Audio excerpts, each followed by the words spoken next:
Hola jóvenes, sean bienvenidos a este nuevo tema de lengua y literatura. Vamos a ir ampliando los diferentes tipos de texto que estamos analizando.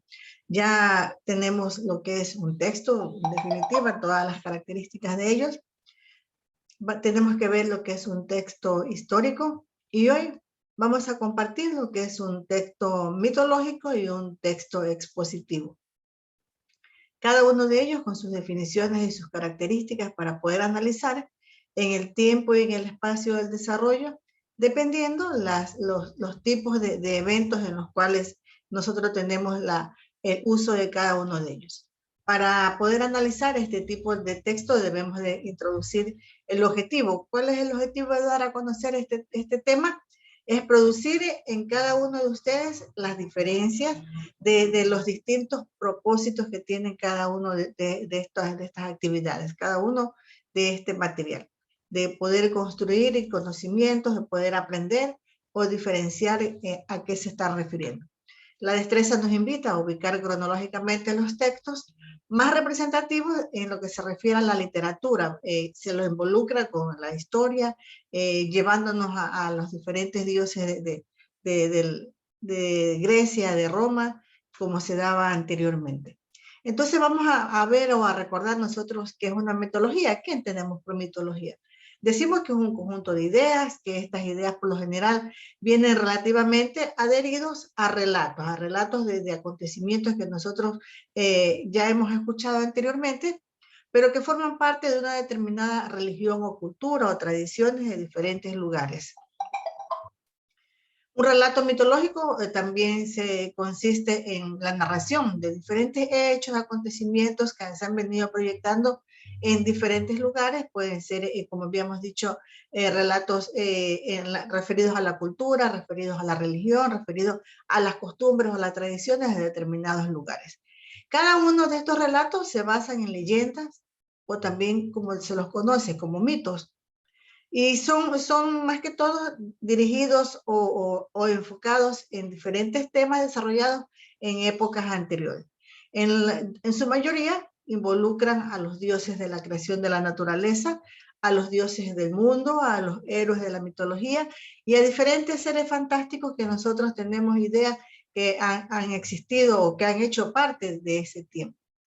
Por su parte, los mitos se caracterizan por ser relatos basados en las tradiciones y en las leyendas del pasado, que fueron creados para explicar la creación del universo, la creación y el origen del mundo en diferentes ámbitos y los fenómenos naturales, así como también para cualquier suceso que se ha dado en tiempos anteriores o que hayan tenido una explicación adecuada del tema.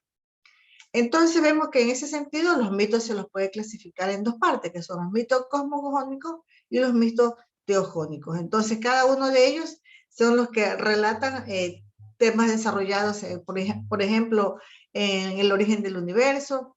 Un ejemplo de este mito cosmogónico es el mito romano, donde se anuncia la creación de todo lo que es el mundo. Acá en el teogónico vemos que son las historias que nos muestran nuestros antepasados, como por ejemplo aquí tenemos una de las mitologías de los dioses, de la naturaleza, como se los conocía, Zeus, Crono, el padre de Zeus, donde supuestamente se comía a todos sus hijos cuando estos nacían. Pues estos se cree que es un mito, pues temía ser expulsado del trono por alguno de ellos. Entonces, estos son los que se dan en los relatos tanto de Roma como de Grecia. Entonces vemos que en la mitología existe mucha idea y mucha imaginación. Otro de los textos que tenemos que analizar es el texto expositivo. Este, en cambio, es un tipo de discurso que se caracteriza y predomina en él la manera de informar, de cómo llegar al receptor. Se necesita que se llegue de una manera clara, con una función referencial muy informativa, con un lenguaje claro. La exposición del texto informativo se destaca en el conocimiento intelectual que debe tener el expositor, la exactitud y la claridad y el orden del tema que se va a exponer. Entonces vemos que el texto expositivo, como todo texto, tiene de está formado por la introducción, por el desarrollo y por la conclusión. Cada uno de estos espacios está ligado a la formación de este texto. Y se ordena, su desarrollo va ordenado lógicamente de acuerdo al tema que se está desarrollando. Y en la conclusión siempre va la síntesis y la recapitulación del tema, de lo que se haya expuesto. Entonces, en la conclusión prácticamente va el resumen de ello.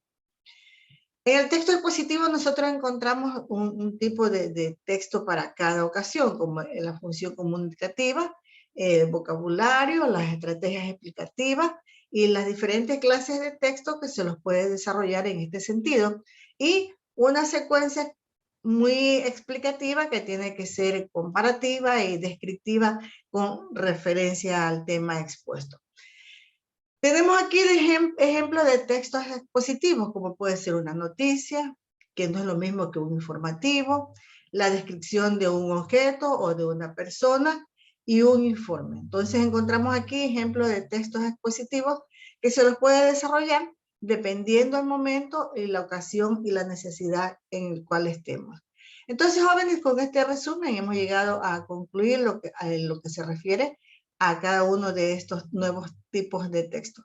Nos estamos viendo en la clase para analizar el tema y que viva Jesús en nuestros corazones por siempre.